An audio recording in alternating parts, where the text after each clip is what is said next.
Thanks for joining us. I'm Steve Hsu. And I'm Corey Washington, and we're your hosts for Manifold. The episode you're about to hear was recorded some time ago. Because of the COVID epidemic, we decided to prioritize some episodes in which we discussed the epidemic and science related to it. We're extremely excited about what you're about to hear and glad to release it now. Our guest today is Scott Adams. You all know him as the creator of the Dilbert cartoon series, which according to Wikipedia appears online and in 2,000 newspapers worldwide, in 65 countries and 25 languages. Scott is also an author. He has his own podcast show called Coffee with Scott Adams. I hesitate to compare our viewership or listenership with his. But, one thing I wanted to say to Corey is that as far as I can tell, Scott releases like every day. Is that right? Are you on a daily release schedule? I do. Weekends and holidays as well. Yeah. So I think, Corey, if we got a little more practice in, we could probably be a little more spontaneous and release more often. Yeah, we've had intense discussions about whether to go from every 2 weeks to once a week. That took a lot of effort on our part. Well, the secret is to reduce your need for quality. Yeah. You can always get the quantity by dialing down the quantity. Or the quality. That's my experience. We've been very focused on scheduling guests, but I kind of feel, maybe because I'm a narcissist, that some of our listeners would actually just like shows where Corey and I talk, but we've actually done very little of that. So it's something for us to look into. Yeah, that's a harder balance because, it works better if you're already famous for something else and people will want to listen to you. But, yep. You can experiment. Yep. So to our audience, Scott is obviously well known as a humorist, but I would say beneath the surface is a very serious thinker. And over the years, I have definitely gained a number of deep insights from listening to Scott or reading his blog. And so I'd like to actually get into that, and we'll also talk about his new book called Loserthink. Let me start with his track record on predictions, which I happen to be aware of because he made some very striking predictions in real time that turned out to be true. And I should note that in his book, he actually he suggests to readers that they track their own predictions to get a sense of their own calibration and also, of how often they're wrong and how to learn from being wrong and think more positively about occasionally being wrong. The two predictions that I want to discuss with Scott right now are, first of all, let me list them and then we'll discuss them separately. One of them, which is quite famous, was that he was very strongly predicting in 2016 that Trump would win the election. And he actually analyzed Trump as, I believe, a master of persuasion. And I was extremely interested in Scott's analysis of Trump in that respect. So I want to come back to that in a second. But I just want to also list the second prediction that he made just recently, which I found very striking. So when Soleimani, the Iranian general, was assassinated by the United States, the whole world was holding its breath, wondering what was Iran's response going to be. And Scott very boldly and confidently said, there's not going to be much of a response because they're too vulnerable to us. Our military power is so overwhelming that if there really were a serious response, they would be signing their own death warrant. And I remember registering that very carefully, and I was watching the media very carefully to see what other people were predicting, and the predictions were all over the map. Some people were predicting World War III. And I would say the facts completely support Scott's prediction that basically there was kind of a fake counterstrike, telegraphed, nobody was killed, et cetera. So let's talk about those predictions. So let's go back to 2016, Scott, and tell us what you were thinking and saying about Trump in that time period. Well, it's actually better than that. It was actually 2015 when I made my call. By 2016, some people were starting to get on board and they saw some momentum. But in 2015, calling him as the winner of the entire thing, not just the nomination, bordered on crazy talk. But what I saw in him was a skill set that I'd never seen before in a public figure, running for politics anyway. Somebody who had all of the persuasion toolkit. Now, I'm a trained hypnotist. I learned hypnosis by going to school for it when I was in my 20s. And I've been studying persuasion in all of its various forms as part of a hobby and partly to help my writing. because if you're going to write, you need to be persuasive. And so when I saw him come in the scene, I thought, holy cow, this is not normal. But it's not normal in a way that people won't recognize that it's based on tools and not randomness. So a lot of the complaints about President Trump are he's impulsive, he's unpredictable, he's chaotic. If you don't know the technique, it looks exactly like that.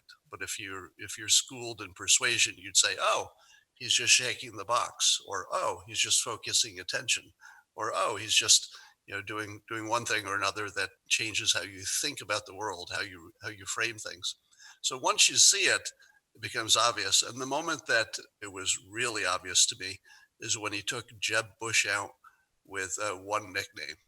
And by the way, that was one of my predictions. The day that his nickname came out is the day, that he gave a nickname to Bush, is the day that I said would be the last of Jeb Bush.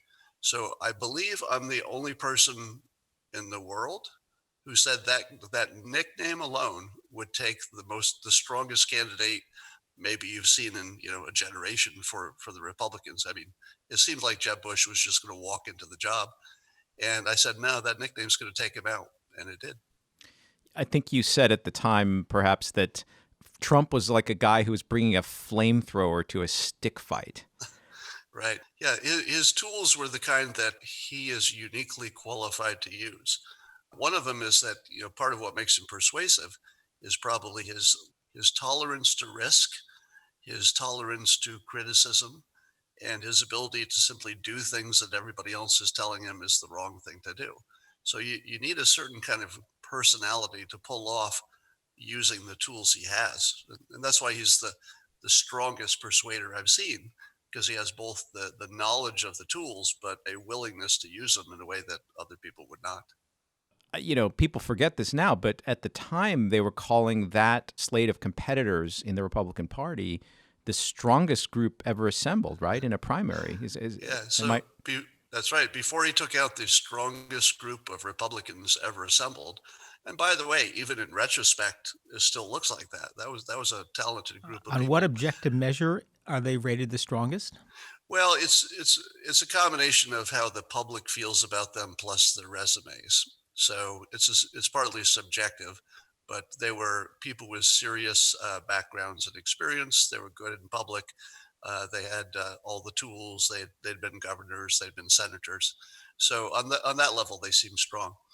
Now, and then he went on to take out the most presumptive winner of all time. I mean, it wasn't anybody who, of the serious pundits, people pretty much assumed it was Hillary all the way. So, and then he went on to consolidate the Republican Party. I like to say that he hollowed it out and used it as a suit. He didn't just change it around the edges. I mean, he practically inhabited it and wore it like a uniform.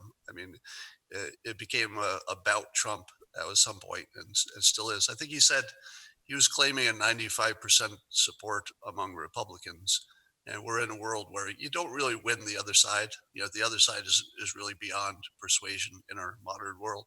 But if you can get 95% of your own team on your side, that's something it's possible you'll actually never see it again.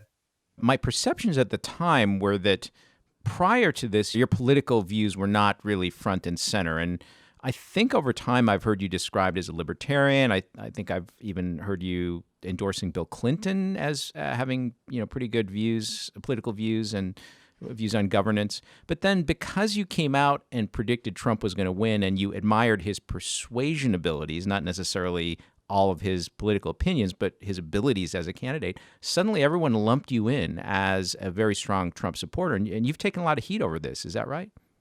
Well, I am a very strong Trump supporter in the sense that I say positive things about him more than negative. Now, I say also plenty of negative stuff.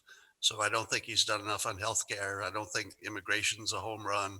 I think he should not have signed a deal with China without getting fentanyl taken care of before you even start talking to him. So I could go through, my half dozen complaints. But when it comes to can he do things that other people couldn't do? In other words, does he have tools that lets him solve problems that a standard politician cannot?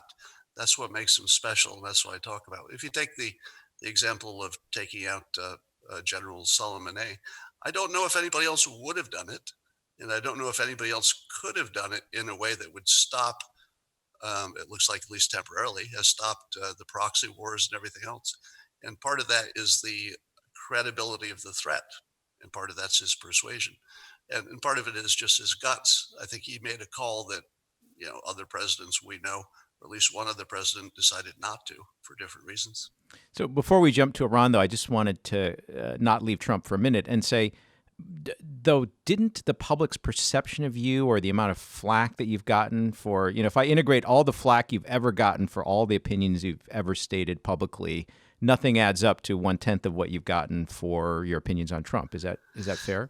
Well, that's probably fair, but it also has to do with how many people are paying attention. So more people pay attention to political stuff. But yeah, I've had my share of fake news controversies. If you Google me, you'll find all the things that will make your hair catch on fire, and you'll say, "My God, did he really say that?" And the answer is no, I didn't. I didn't say that. You'll find that I'm a Holocaust denier. Nope, never been a Holocaust denier. You'll find that I've been libertarian, as you said. I've never really been a libertarian. I once said I was like a libertarian without the crazy parts, but I was just being funny because it's mostly crazy parts. uh, so yeah, I've taken a lot of heat, but I'm at a point in my career where I've made my money. I'm not going to go poor. I can take a risk that other people can't. And I actually thought that this was a risk that had a patriotic value that's different than other risks. So I wasn't randomly going out there and trying to be provocative. I actually thought that this is I consider Trump to be like 100-year flood. Once he's out of office, however long that is, there's not really going to be another one right away. So given that his unique skill set could maybe shake loose some problems that couldn't get shaken loose before, I thought, well, let's take advantage of this. People are not seeing this as the opportunity it is because it comes with costs. He's what I call an expensive president, meaning, not just how much it costs him for the Secret Service to go on his golf trips or anything, but in terms of our psychology, what it does to our public discourse, how angry people get about stuff.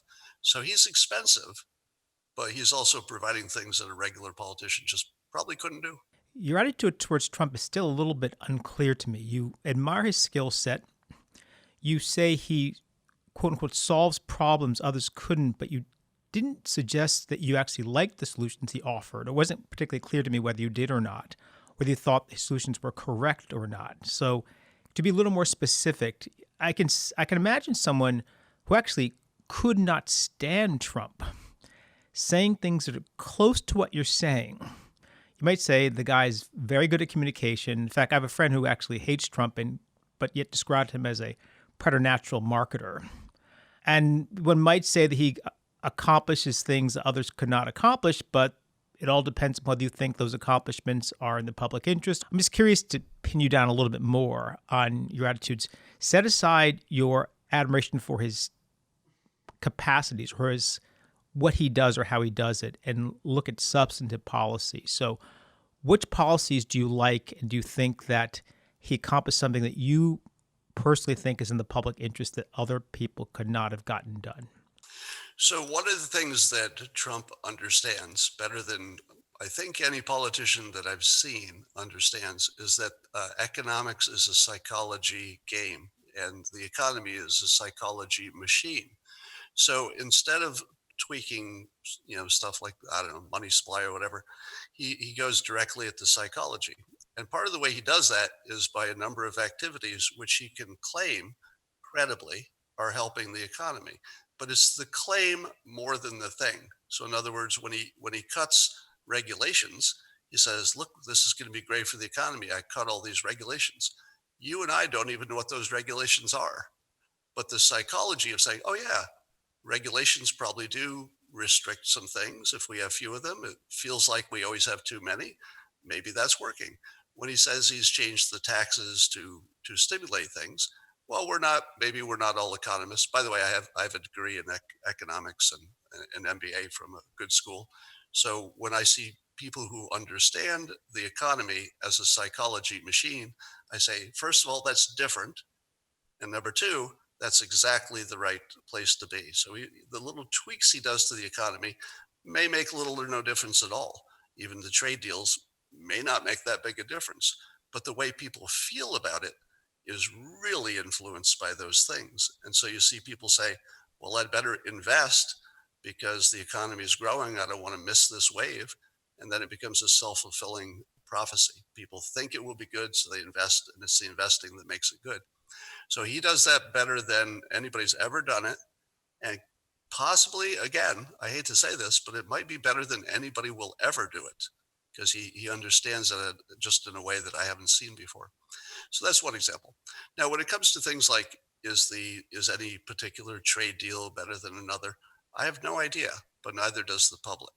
So I tend not to take strong views on whether this technical deal is better than this or that.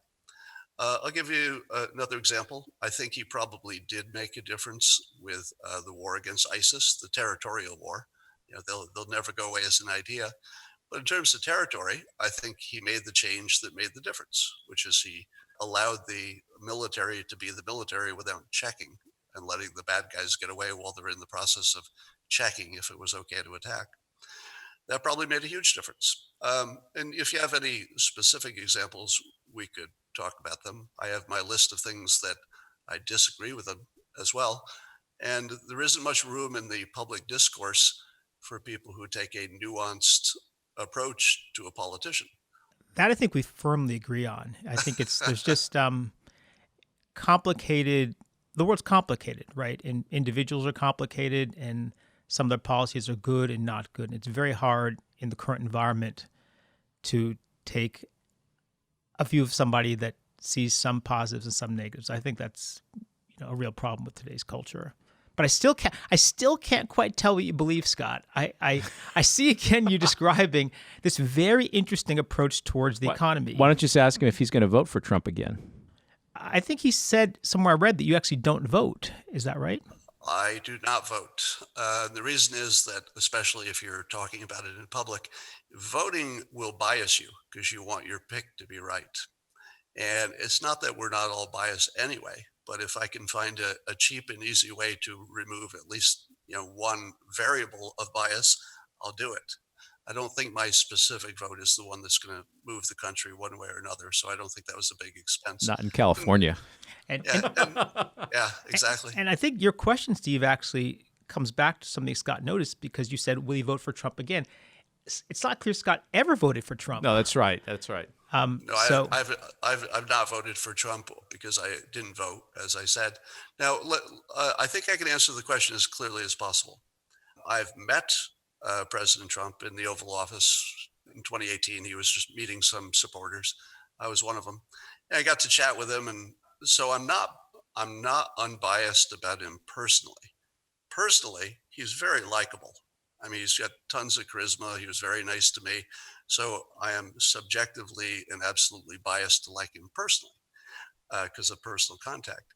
And what's wrong with saying some of his policies are good and some of them could be better?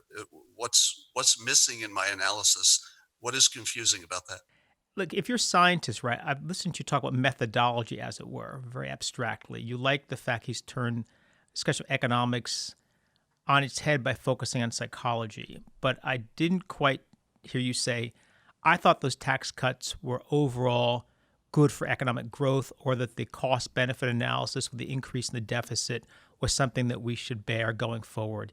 I never heard you say anything like that. I've heard you admire his personal characteristics, his strategy, the guy's way of thinking about things, but I haven't heard you come down clearly one way or the other saying, like, I think his policy at the border is a better one than X reasonable policy, right? There are many unreasonable policies you could prefer it to, right? So I hear you sort of talking methodologically about Trump, but not as far as substantively, okay. I'd say. Yeah, let me put some meat on that. That's actually a very fair question. My larger philosophical approach to the big, complicated political stuff is, how would I know? How would I possibly know if that was the best thing to do with taxes? It's unknowable by its nature. Like I said, I've got a degree in economics. I can't tell. Here's another question that you think is common sense, but isn't. Is the national debt too high? Well, I'm worried. And that's on my short list of things that I think Trump has to answer for, as obviously not an ideal situation. It's either not ideal or it's a big problem, but it's certainly not good. We can't say that. But national debt is not like personal debt. In other words, we have all the nukes and we can print money. What does that say about our necessity to pay it back? What's going to happen when we're a robot-driven economy? What's it like in 20 years when people are asking for the money back? Do we have to give it back? Does money even mean anything in 20 years? So there are a lot of questions about national debt that even the smartest economists don't really know what it means, because it's not like any other debt. So is it something to worry about? Yeah, it's a big thing to worry about. But I don't know if it's going to kill us. It's just sort of an imponderable. So, Scott, I wanted to ask, are you familiar with the movie Idiocracy? Yes, long ago I saw that, yes. So if you remember, the president in this future where the average IQ has dropped substantially is a professional wrestler. I don't know if you remember this. And for me, when Trump first announced, I think I saw it on the news. I was working out in a hotel gym, and I thought, oh my God, Idiocracy is here early, because here we have this guy, super flamboyant guy. He was not a wrestler himself, but he was involved in professional wrestling. And I thought, wow, we're already at this point now where the president is going to be this super flamboyant guy. And it's in a way the natural endpoint of democracy, of basically letting the masses decide who the leader is. You end up with a leader like this. What do you agree with what I'm saying, or do you disagree with what I'm saying? Well, I write in my book Loserthink that one of the big errors in analyzing anything, but politics in particular, is that we imagine that analogies mean something. So we say, hey, this leader has a mustache, Hitler had a mustache, I see where this is all going. And your movie example is another one. People look at movies and they look at other people, completely different people's experience, and say, well, that's going to tell us something, or this is an indicator of something. It really isn't. One is just a movie, and the other is a completely different situation. So the short answer is I take nothing from the analogies. I will say that when you look at President Trump, he has a talent stack, as I like to call it, a set of talents that work well together. And the thing that some of us got early, but a lot of the public and the pundits missed completely, when they were mocking him for his reality TV skills, they were really missing the show. Yep. because the reality TV skills are probably about 70% of the job of the president. He needs to hold our attention, and he needs us to think about what he wants us to think about instead of what the other side wants you to think about. He needs to entertain you. Think about how educated the public has become about our system since Trump became president. I mean, you understand the nuances of everything from how impeachment works to how the budget works to how the military decision works in ways I'd never been exposed to. So he's educating us, he's entertaining us, he's putting our focus where we need it, and all of those communications and ability to talk to people in the language of the audience. That's his superpower. That's not his flaw. Who do you think has learned all that stuff?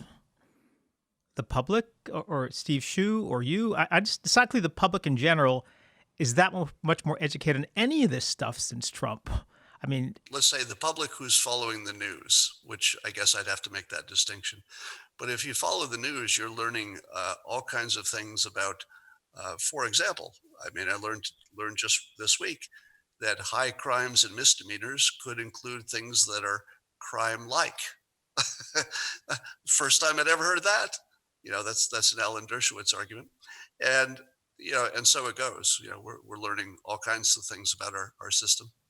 I perceive, again, that you're learning these things because you're a perceptive guy who seems to absorb information. I just don't buy it that the public is learning a huge amount more under Trump than they did under any other president. I mean, is there any evidence for this?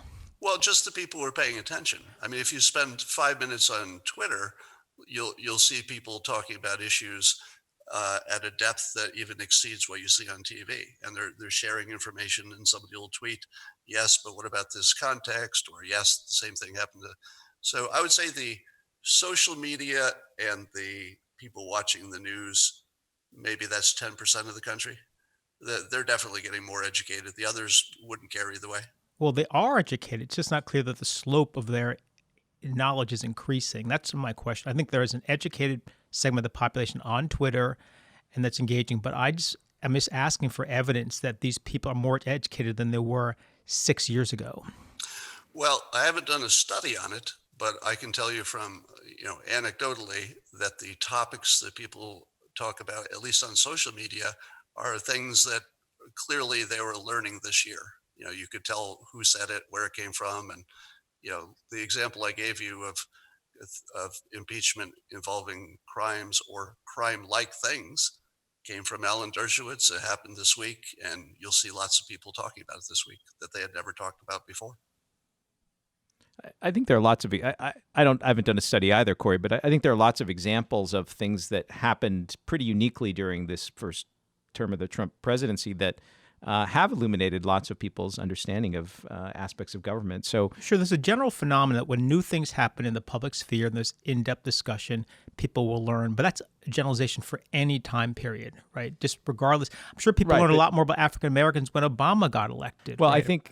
I think Trump's presidency is pretty unique in the sense that there's quite a strong entrenched resistance. So, for example, for me, I learned a lot about the judiciary when the judiciary was, when some random judge in some obscure part of the country was interfering with his ability to perform his presidential duties. I learned quite a bit about constitutional law and in understanding, Sure, when McConnell blocked Obama's last Supreme Court pick, people learned the power of the Senate, right? Any phenomenon that leads to public discussion during a presidency will lead to knowledge. Right. But I think the Trump presidency has been marked by more conflict between different powerful aspects of government than Obama? Obama may have also been a case where there was Scott didn't say there wasn't a lot of learning under Obama either, right? Well, I think there's more controversy, which gives you more to learn. Take, for example, on the Supreme Court, to use your example, I never knew that there's nothing preventing the government from having more Supreme Court justices. You could just increase the number. So the next president, if it's a different party, can say, hey, the number of justices is going to be 25 and 19 of them are going to be ours. So before we leave Trump as a topic, and I think Trump is an attractor in any conversation, it's hard to actually get sucked into discussing Trump these days. You could start almost anywhere and you end up talking about Trump. Are you making a prediction about this coming election in 2020? Well, given the people who are about to run against Trump, if it's any of the characters that we know about, I don't see any way that he doesn't win. So it looks like the incumbent advantage is going to apply here. But, the field looks unusually weak. I don't know if that'll change before the nomination. But at this point, there's nobody who looks like they could give him a challenge. Are you thinking specifically of Bloomberg as somebody who might show up and give Trump a run for his money? I don't think he could. I think he's far too weak he doesn't match up well. He doesn't match up physically, because one of the things that Trump does, and here's one of those situations where if you want to say this is terrible and he should never do it, it's a bad role model. I'm not going to argue with you, but I'll tell you it works. When he gives Mike Bloomberg, who by the way I think is exactly my height, when he calls him Mini Mike, it works. It works because at a base animal level, we all want our leaders to be strong, whatever that means. And even though height has nothing to do with capability, obviously, Bloomberg's a hyper successful guy in a lot of different ways. So, but it works. It just makes us think of him as literally small. And that's just, one of many examples in which he would get annihilated. Bloomberg's age and the fact he's just another white billionaire, it's going to look like he's not enough of a contrast. Like, well, why do we need another one of these? We already got one of those. I think Corey agrees with you, right? That this current crop of candidates is unlikely to beat Trump. I'm not sure I think they're unlikely to beat Trump, but I do agree with you that they're unusually weak. In fact, I'm just shocked that in a country of 330 million people, that this is what we ended up with as the democratic possibilities. But let me ask you this. If Trump did not exist and they were just running against a normal candidate, I don't think the field would look this weak. One of the things that he does is he sets a contrast point. And one of the contrasts is just the largeness of his personality and the influence and just the psychic real estate he takes up. And when you think of him, you're thinking of this supernova. Some hate it, some love it, but it's a supernova. And then you say, all right, Klobuchar, and you're seeing like this little campfire. Now, her campfire might be perfect. She might be exactly who you need for president, has all the skills, nothing about her capability, but it's this little tiny flame compared to a supernova. And our uncritical parts of our mind just go, I want my leader to be a supernova. And you can easily forgive all the details. Yeah, I think that's a really interesting hypothesis. I hadn't thought of that Trump might be causing the weakness in this field. You're right. Trump's extremely unusual character, highly charismatic. Supernova, maybe on the order of Obama, was the same sort of character. It would have been kind of interesting to see them go up against each other because Obama was thought to be a kind of generational figure. It's just hard. We can go into many of the details of whether Trump has a low ceiling or not, whether people think they're going to get the same thing with Biden. But I would agree with you that it's shocking to me that nobody with stronger credentials got through. My theory is that it's just a function of the polarization of the Democratic Party that partly accounts for this. There's a large Bernie wing, large left that's split now. There's legacy Obama vote that's going for Biden. And for some reason, a lot of these other pretty mainstream people who might poll well just couldn't get through the filter. Yeah, if you look at the Democrat candidates who, let's say they look like candidates of old, meaning that they're a white guy of a certain age, a certain look, and they all kind of fell off pretty quickly. And I think that's the contrast problem. They just look boring and insubstantial compared to the supernova. But then so did all the brown people, which is kind of interesting, right? You lost the white guys who looked like the past, and you lost all the Black and Latino candidates also. So you're left with something that's puzzling. Yeah, that was probably just an oddity that had to do with the fact that Biden was unusual. He could suck up all the African American support because of his time in the Obama administration. That's just an unusual situation that was bad for the other candidates. I was surprised at how poorly Booker did.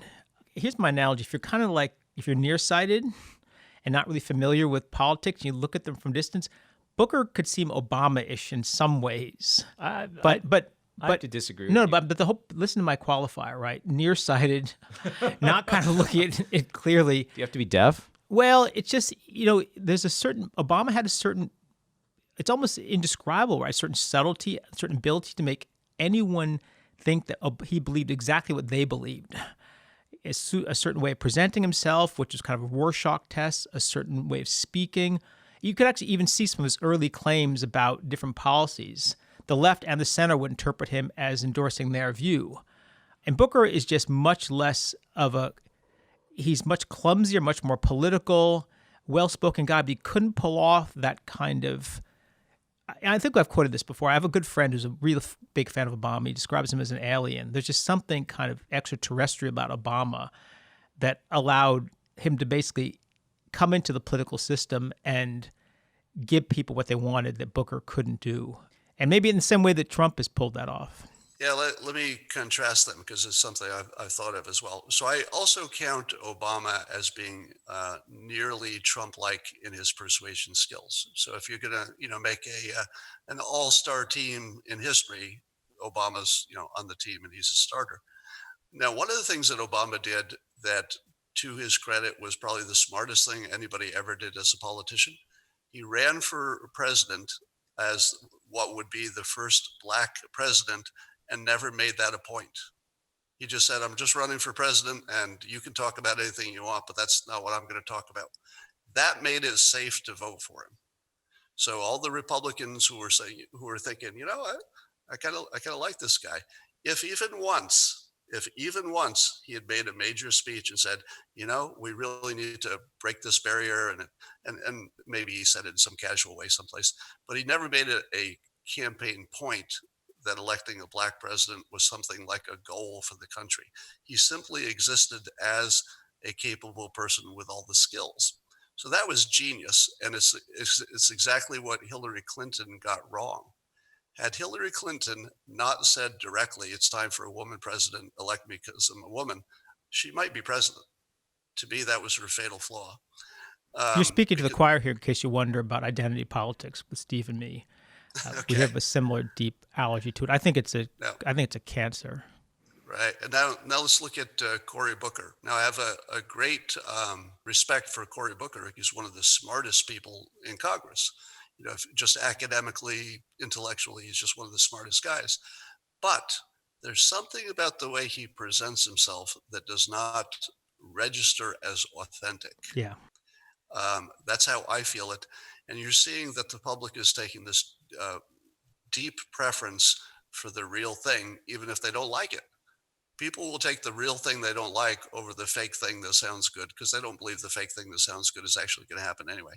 So that's why Bernie, and by the way, I have mad respect for Bernie Sanders. I don't want him to be my president, but man, there's not many people I respect more than him for being consistent, being authentic.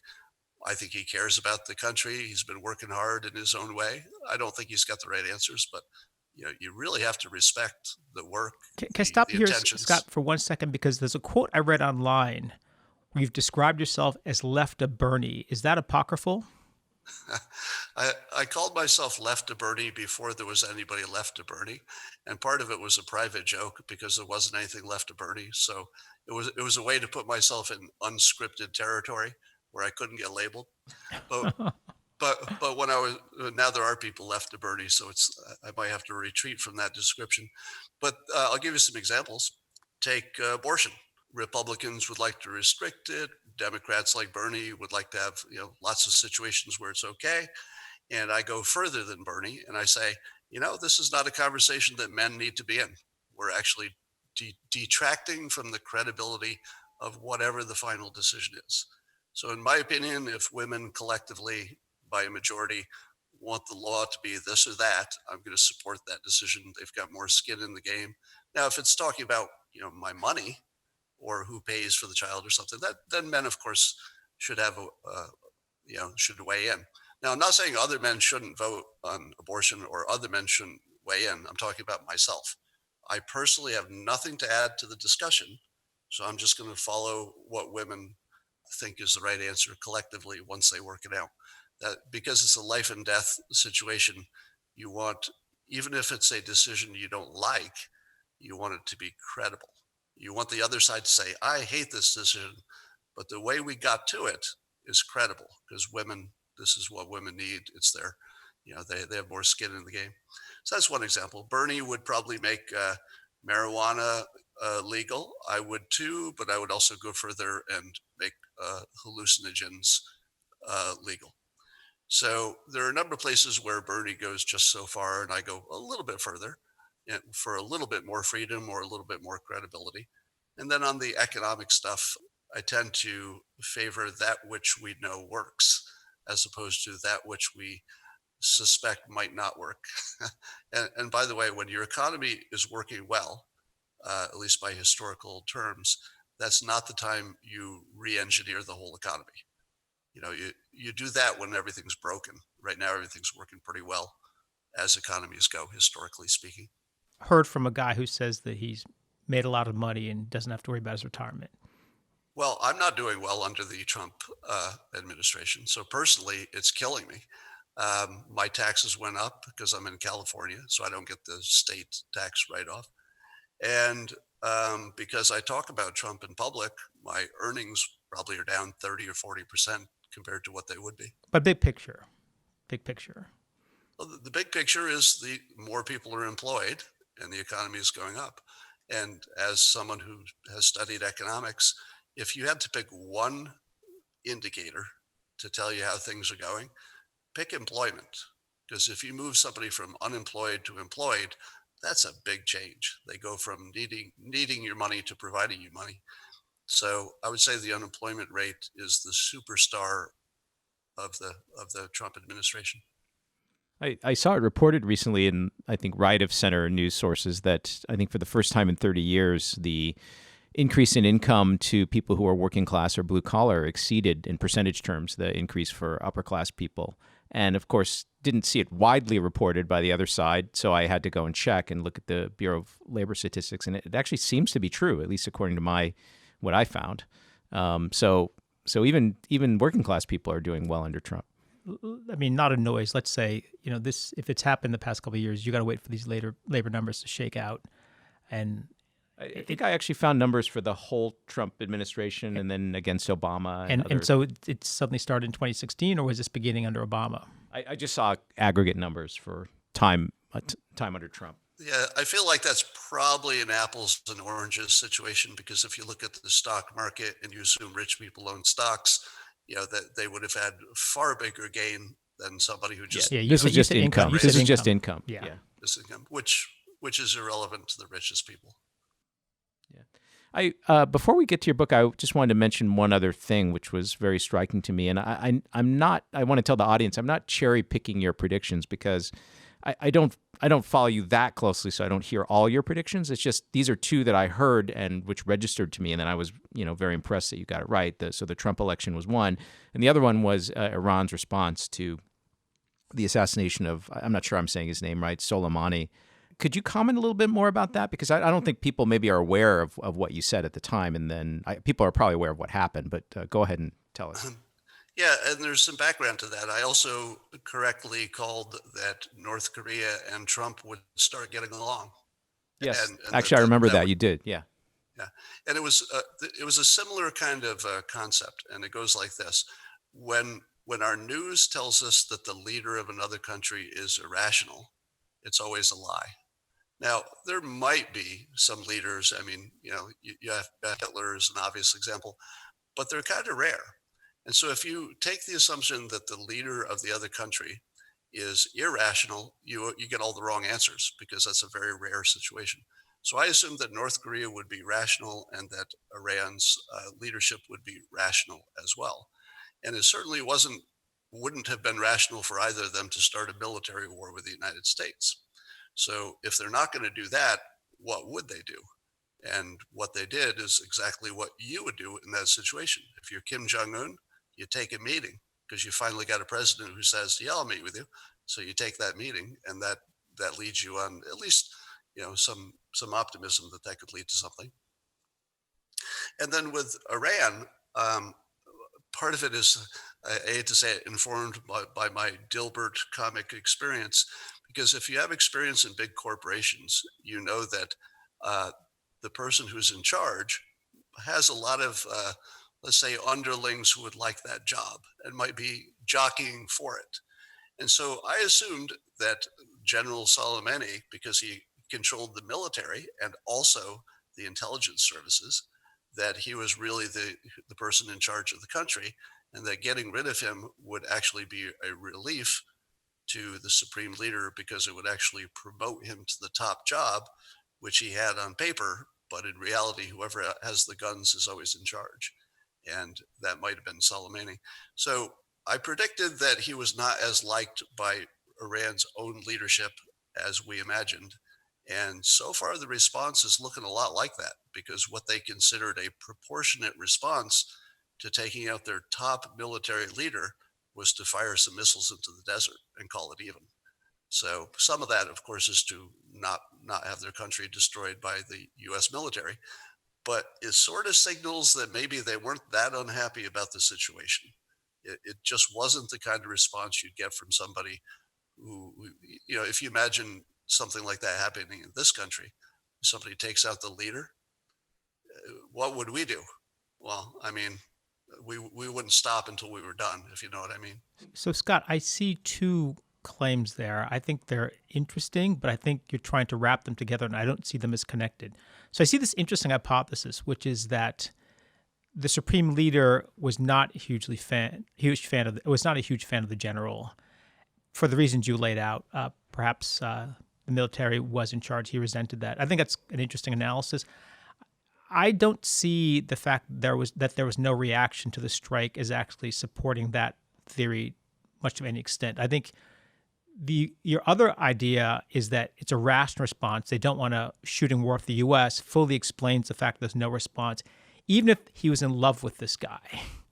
All right, so even if he's in love with the general, just purely being rational and looking at his country's best interest, you get no response. So I think the null hypothesis is, he could have liked this guy, could have hated this guy, et cetera, et cetera. But I think the hypothesis is still interesting, right? That there's something going on in power structures where people are envious. And there are two claims, right? That the underlings are envious and that there's this guy who's not even really underling technically, but is in fact an overling technically, but still resented this guy. Now, that I think is worth discussing independently because it's kind of a fascinating theory of political power. But I want to separate it because I think you actually don't get any support from that, from the fact that there's zero response. That's a purely rational. I had exactly the same intuition. Rand does not want to get destroyed, right? So your logic is correct, which is to say, once you believe that they wouldn't respond because it would be suicide, then you don't need any second reason. But I believe there's a second reason, in part because the population also did not have a strong response to it. And in fact, they were probably unhappy that Soleimani's people killed what maybe reported 1,500 protesters recently, and was using all their money overseas in adventures that the public was not too crazy about. So Khamenei's opinion has to be at least somewhat modified by what the public is thinking, and I think you can see the public wasn't missing this guy as much as we expected, or a lot of people expected. So there's that. Then the other thing that I can't defend as easily is that the rhetoric did not seem as extreme as you'd expect. It seemed perfunctory. I mean, it seems like they phoned in the you killed that general. We will death to America. There will be repercussions. We slapped you in the face. And then they do this little missile attack and they call it even. It doesn't feel like the same kind of rhetoric you get even from somebody who's surrendering, even from somebody who says, yeah, we can't fight you, we'll get killed. But you just expect more fire in the belly if they really won't miss this guy. So I would say that is a subjective interpretation on my part that I couldn't defend, other than it just looked like a weak response verbally as well as militarily. I think it's clear they couldn't really have responded directly to us. The other conjecture about how sad they are about his passing, I think we may see based on the extent to which they carry out either covert attacks, like poisoning U.S. personnel, or having intermediaries kidnap U.S. personnel. That sort of non-direct military response, will either happen or not happen, and that might indicate really how mad they are. Yeah, I don't think it's going to indicate anything. I think if these guys are rational, they're not motivated by sadness over losing someone they cared about. They're looking at the national interests. They're looking at what the likely response is going to be, and their emotional attachment to this guy, to the extent they have anything. I don't think people at this level have emotions about this sort of thing deeply, or at least enough emotions that they allow it to affect policy. I think when in the Cold War, if the KGB took out an American operative in a way that was considered non-sporting, I think the CIA would try to take it out on some Russian operatives. So, but this wasn't, not to say this is based on emotion, whether they felt anything about this guy. There was a culture of kind of tit-for-tat responses throughout the Cold War. It's what you did. I think it's a whole separate theory that your emotion of feeling about this guy, whether it's emotional or it's in fact some sort of power structure argument, is quite different. You need to actually talk to these people and get inside rather than look at external responses to get real evidence about that. I think that power politics and people's response to attacks is not to be driven by these kind of, inside the belly, even often inside somebody's head emotions about, whether they like this person or not, whether they want to move into his job. That's end of my little editorial. Well, I think institutions have feelings, and so there can be revenge taking. If a beloved leader of the CIA gets knocked off, you can imagine the CIA putting into play certain things that they wouldn't otherwise put into play, right? You can imagine it, but I don't see as compelling evidence. Now, this is one of those situations where you have to ask yourself, what is the special variable that a President Trump brings to this? And one of them is his unpredictability. So I think if this had been a standard president, you might see a little bit of proxy action, maybe a terrorist attack somewhere that's ambiguously tied to Iran, but you can't really tell. But I think they know that an ambiguous proxy attack, even one that they could plausibly deny, is going to cost them all of their refineries. So at this point, nobody's going to take a maybe as a no. At this point, Trump would take a maybe as a yes, and goodbye Navy, goodbye Air Force, goodbye refineries, and there's your economy. I don't want to go on too far, but Trump has signaled he doesn't want war in the Middle East. They may perceive him as the kind of guy who might do those sort of things, but everything I've gathered from Trump is he wants no part of this stuff. He doesn't want a shooting war with Iran. He wants to get the U.S. out of that region, to focus on the economy, to focus on other things. And I don't want to predict what Trump would do, but I think there's compelling reason to think that Trump has about as much interest in avoiding a war as Iranians do. Well, let me be specific. Let's say an embassy is attacked and an American ambassador is killed in a way that we're pretty sure is Iran, but we're not 100% sure. What do you think happens to Iran after that? I don't know. There's a whole range of responses. I think there would be a response, but I don't feel like I have enough information to make even a prediction with wide confidence intervals. But do you think the other side would perceive that Trump might be a little more dangerous in that situation? Oh, yeah, there's no doubt. They think he's crazy, right? They perhaps are making the same miscalculation that we're making. And look, again, people don't get that high up in any walk of life by being irrational, right? There's too many decisions to be made along that path that can blow yourself up. Arguably, Trump has blown himself up a number of times and come back from the dead. But in general, people at that level are not irrational. They may be confusing, perhaps intentionally so sometimes. Well, in my opinion, if a U.S. embassy got attacked and an ambassador died and we thought it was Iran behind it, we'd probably take out their entire economy, which is really one afternoon. All you have to do is take out the refineries and you're done. So let me turn to your book, which is called Loserthink: How Untrained Brains Are Ruining America. And now let me clarify that I think the way you're using loserthink is not a description of the way a bunch of losers think, but a manner of thinking which is counterproductive, that will make you lose. Is that correct? That is correct. It's not about the person, it's about the technique. Right. And so I really saw it as a kind of manual, which is really about rationality, avoiding common cognitive biases. And in a way, as I was looking at it, I was thinking of it's sort of like a book that could have been written by Daniel Kahneman, but actually has been written by Scott Adams. Well, Kahneman is one of my influences, among many. And one of the things that I try to do that you don't see too often is I try to make my books very accessible. So if you try to read Kahneman's book, it's some work, it's an effort. If you read my book, it's more entertaining and you can pick up a lot of the same concepts. Yep. So you have chapters with titles like Think Like an Engineer, Think Like a Leader, Think Like an Entrepreneur, Think Like a Scientist, Think Like an Economist, etc. And let me read. I think this is an actual excerpt either from the book or a book jacket. Even the smartest people can slip into loserthink's seductive grasp.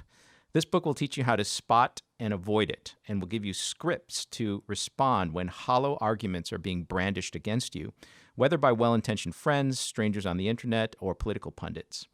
You'll also learn how to spot the underlying causes of loserthink, like the inability to let ego out of your decisions, thinking with words instead of reasons, failing to imagine alternative explanations, and making too much of coincidences. Your bubble of reality doesn't have to be a prison. This book will show you how to break free, and what's more, to be among the most perceptive and respected thinkers in every conversation. That's right. That could happen to you. Yes. Yeah, the basic idea behind loserthink is that if you don't have a broad experience across different domains, let's say economics, business, history, even art and psychology, you might have some blind spots, but you would not be aware of it because you don't know what you don't know. You only know what you know. And I first noticed this when interacting on Twitter, and people would make comments and criticize me and arguments against my points. And I would look at them, and sometimes they would be good arguments that I didn't agree with, but I'd say, huh, that's a pretty good argument. And I'd click on the profile, and it would be an economist, a scientist, an engineer. Then I'd see an argument that just seemed nuts, it just was so crazy. And I'd click on the profile, and it would be musician, writer, journalist, artist. And the pattern is just so obvious when you start seeing it. I started calling it out. Now all my followers on Twitter are seeing it, and they think it's hilarious because it's so consistent. And when you do find an artist, and I would consider myself in that category somewhat. I mean, I'm barely an artist as a cartoonist, but I have exposure to the other fields. So I've, worked in engineering. I've been, studied economics, business. I've had a whole bunch of different jobs in the corporate world. I'm an entrepreneur, etc. So earlier when I was talking about Trump as being someone who understands that the economy is a psychology machine, that's something that a musician wouldn't necessarily know. So how would a musician decide if this president or any other was doing the right things on economics? It'd be hard to know. So there are a lot of blind spots that we all have, and I try to fill them in without going too deeply into any of those domains, just the thinking styles. So I noticed a couple examples that you discuss in the book of things where people might not be thinking very clearly. Let me just throw a couple out there, and you can hit on whatever you find interesting. Climate change, peak oil, USDA food pyramid, identity politics, single payer healthcare. So any of those things you want to riff on? Well, let's take climate change. So if you're not a scientist, and all the scientists or the vast majority of them seem to be saying the same thing, you'd say to yourself, well, I'm not a scientist, but all those scientists seem to be agreeing. And I know science isn't right every time, but really all those scientists, can they be wrong? So the first thing you should know is that there is a history of all the scientists being wrong. That's the thing. It happened with the food pyramid, as you mentioned. For decades, our understanding of nutrition was um, fatally wrong, like actually fatally wrong. The recommendations about what to eat were so bad, people probably died because they were eating wrong and didn't know it, or at least more died or more early than they would have. But here's how I'd break down climate change. I would break it into three parts. There's the scientific part, which is, do the scientists know that if you add this CO2 to the atmosphere, all else being equal, that it should make the temperature go up? Well, it seems to me that's probably something you could test. You could test it in laboratory. You could test it against history. It's very testable and reproducible. And all of the indicators seem to be in the same direction if you don't count the weird conspiracy people that you see on Twitter. But what about the projection models where the scientists say, all right, our projection is that this is where the direction will be? Well, now you're into territory that is far less credible because almost nobody can make an 80-year projection about anything, much less temperature. A lot of variables involved. And one of the variables is you don't know what's going to happen with technology. You don't know if Elon Musk is going to invent a fusion reactor tomorrow and energy is free and the robots do all our work. 80 years from now, everything's going to be different. So it's hard enough to do a scientific projection, but here's where it gets really crazy. In order to make decisions about what to do you do things now or wait, and how hard do you go? You have to make a third thing, the economic decision. Now, I've done long-term economic forecasts. I used to do it as my corporate job. And I can tell you that they're just guessing. Nobody can do an 80-year economic forecast for all the reasons I mentioned. What happens in the age of robots? What happens if one of these many startups that's building machines that can scrub the CO2 out of the air, what happens if one of them makes a really good one, right? At the moment they work. They already have machines that can do that. So we know we can scrub CO2 out of the air. If we put $1 trillion at it, we could do it tomorrow. And what about the new energy sources? What energy sources are on in the pipeline that we don't know about? So those are the things that can't be predicted. And if you were to look at the arc of civilization, you would see that fewer people die from weather-related, climate-related problems than at any time in history. And if you were just going to bet based on, well, what does history tell us? It would tell us that even if things got worse in the environment, probably the number of people who suffered from it will continue to drop. So the actual the actual odds that we're all doomed is probably closer to zero than whatever 100% you're hearing from the other side. So Because Scott, can I interrupt you? Because I want to be a little more specific about which predictions you're agreeing or disagreeing with. Now, climate scientists don't just make blanket predictions about warming. They'll say that contingent upon emissions continuing at the current levels for the next 30 years or increasing, say, at the current rate of increase over the next year. So, again, you got to take into account the qualifiers that go in for these predictions. I entirely agree with you that technology could be a complete game changer here. But again, the models assume X level temperature rise given a certain emissions level, and you're questioning that emissions level, right? So I think it's unfair to say that you said there might be a radically new change in technology with Tesla or something else that which will lead to lower emissions. So again, you got to be really specific. I think no one's going to disagree with you that the blank claim that we are effed, as it were, at least I wouldn't personally, in 80 years, that you can't make, right, unless you bake in certain other assumptions, say that emissions don't continue to go down. And again, even at that point, you've got to qualify it as to who's in serious trouble.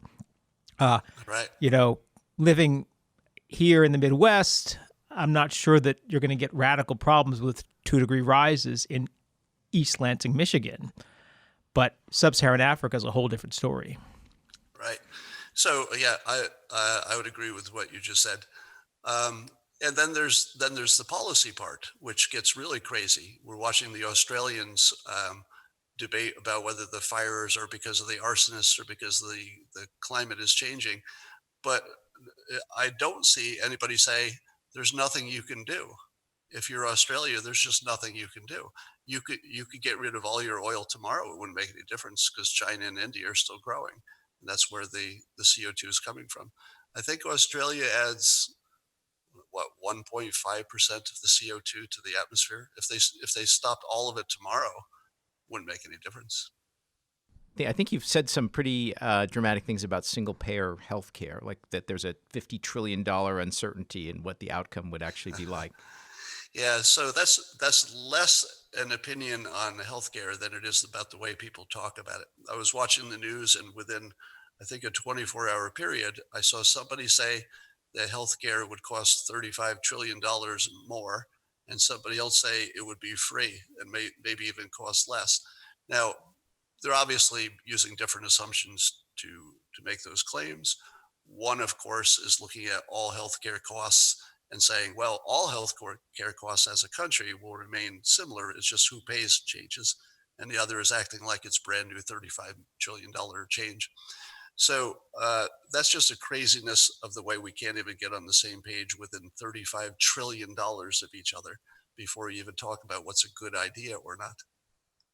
I want to give you a compliment, Scott. Not suggesting we're in the podcast, but I do like the fact that you're really cognizant of how much unclarity there is in public discussions and how hard it is for an individual to grasp this. I think this is something that's been it's discussed by a lot of people like Kahneman and Tetlock, and really careful people talk about this in very nerdy environments, but there's just very little discussion, I think, in the public sphere about it, and it's sort of maddening, right? It's very difficult for an individual to parse these things. And I'm saying it not that I agree with your views in general, but I think I do get a drift, which is you're really plugging into this complexity that seems not to bother people.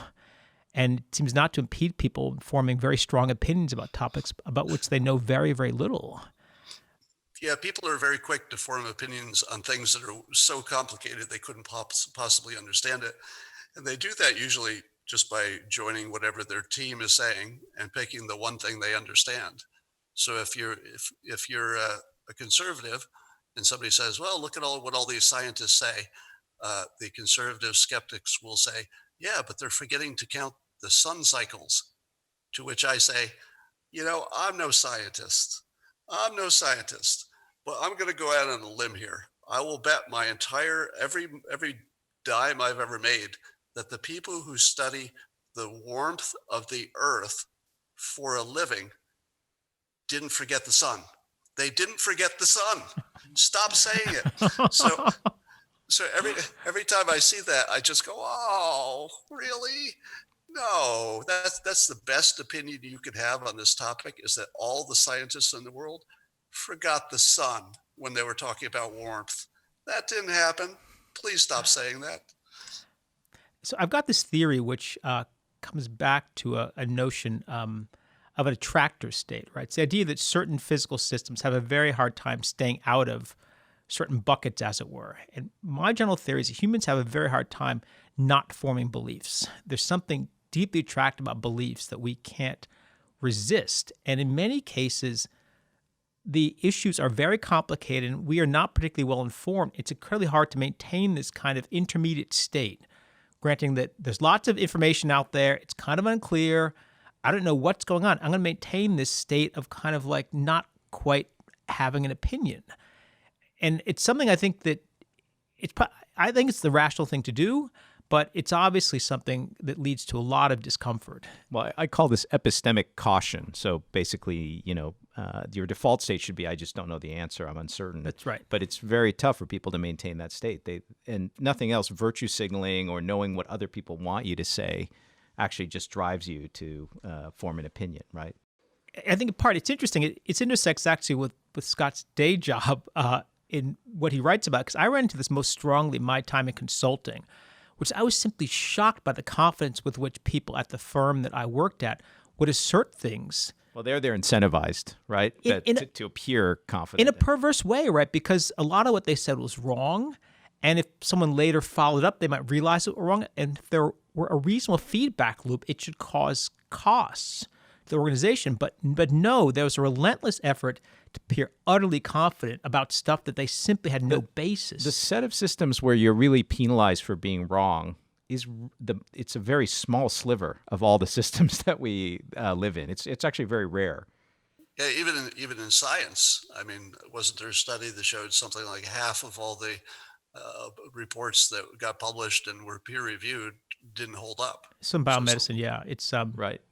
I'm curious about I had a whole series of questions, which I think we're probably not going to get to, about your view of corporate life and how it's changed over the past 30 years.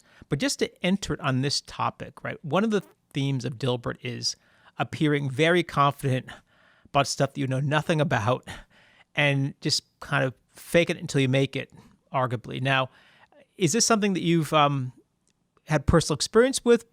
It's risen to the top of my view of corporate America. I'm wondering why it seems to be at the top of yours. Well, there's a social and psychological element to that. Appearing confident is a good look. So if you someday want to be a leader, you want to get promoted, that look of confidence can help you even if you're wrong. The other thing is that we're biologically required to act even if we don't know what we're supposed to do. So if you're sitting on the couch and you're like, well, I don't know, should I take a class? Should I go to work? Should I entertain myself? You're going to choose, because you don't have the option of just sitting on the couch until you starve to death and die. We are creatures who act. And when we don't know what to do and we don't know what's the right thing to do, it doesn't stop us from acting. So we'll just pick one and we'll explain it after the fact. That's what cognitive dissonance is when you do something irrational, but then you try to rationalize it after the fact, which, by the way, when you learn hypnosis, you learn that that's the way people are wired. We make up our reasons after we decide. So we're almost out of time, but you mentioned hypnosis, and I didn't want to let you get away without asking you the following question. So I always want to know, like when you hypnotize people and you get them to come on stage and act like a dog and do all kinds of crazy stuff, what is that person actually feeling? I've heard that person is saying to themselves, "Oh, I could stop doing this at any moment, but I'm just going to play along with Scott because he's such a nice guy. I'm not really hypnotized, and then they go along with the gag." Is that how it feels, or? Well, stage hypnosis is a little bit of a magic trick. So it's not directly analogous to actual, one-on-one hypnosis. And the magic trick works like this. If you have a big group of people, there will be people in that group who actually would not mind going on stage in front of a big crowd and clucking like a chicken or acting silly. Their personality is such that they would just find it interesting. It wouldn't bother them, wouldn't embarrass them. So when you see the people go up there and do things that you wouldn't do, that's the magic trick. You say, I wouldn't do that. So the reason they're doing that is some kind of weird, they've been brainwashed or hypnotized or something. But like you said, the internal sensation that the people are having is that they could stop at any time, which by the way is common to all hypnosis. You can just get up and walk away anytime you want. There's no exceptions to that because your conscious mind is always present and always has the override control. So, but hypnosis gives you a sensation and an experience, if it's done right, which is unique and actually enjoyable. In other words, you have this sensation that part of your experience or your body is not under your control. Let me give you an example. If the hypnotist says your arm is cold or it's light and it's floating, you'll feel it. You'll actually feel it. But at the same time, you could say to yourself, well, I could just walk away and my arm would feel fine, or I could just not listen to him. So it's optional all the time, but it's so fun that even the people on stage are saying to themselves while it's happening, this is kind of cool. I know I can stop this anytime I want, but let's just see where this goes. Have you ever been hypnotized, Steve? No, I haven't actually. So I have actually. And I don't know if this was when I was much younger. I have back issues, and at one point people thought it was psychosomatic. It turned out not to be. But I was hypnotized, and I don't know whether he simply told me not to remember the events afterwards, but I have no recollection of what went on as I was sitting in this guy's couch. But he talked to me. I remember the initiation of the process, and then like blank for an hour or so. And I wasn't just asleep because I'm a guy with famous sleep issues, and so I don't fall asleep easily. But it was who knows what happened? I can't disagree with your experience because I have no recollection of what it was like during that hour or so. Well, I'll tell you from my own experience, I have no credible report of anybody who had amnesia after hypnosis. It's something you see in the movies all the time and people talk about it, but I've never seen it. I've never produced it. I've never experienced it. And I've never heard of anybody that I've talked to personally who has created that situation in a subject. So if I had to guess, despite your sleep issues, a hypnotist could still put you to sleep. Now, maybe accidentally. I don't think the hypnotist was trying to put you into actual sleep. But if I had to, put a bet down, given the uncertainty, I'd say it's 5-1 that you were just asleep. Interesting. I'll have to go back and ask him what he was up to if he's still around. I want to come back to your question about people not being able to sit around all the time deliberating about what to do. So are you familiar with Phineas Gage? No. Phineas Gage was I think he worked on a railroad in the 1860s. Oh, that Phineas Gage, yeah. Exactly, no, yeah. Sorry. I never heard of him. Okay. Anyway, this guy was like tamping down a railroad tie with a hammer, and there was some, TNT below, whatever, some early precursor of it, and he hit it and basically shot a railroad spike up through his head and damaged his amygdala. And this was essentially the first ablation almost clean ablation of amygdala. He seemed pretty normal after he, recovered. But his personality was off in different ways. He became very impulsive. But he would also he was unable to make decisions, right? So he would simply kind of deliberate kind of constantly and could never kind of come to a conclusion about what to do. And this was the basis of a book by Antonio Damasio, I think called Descartes' Error.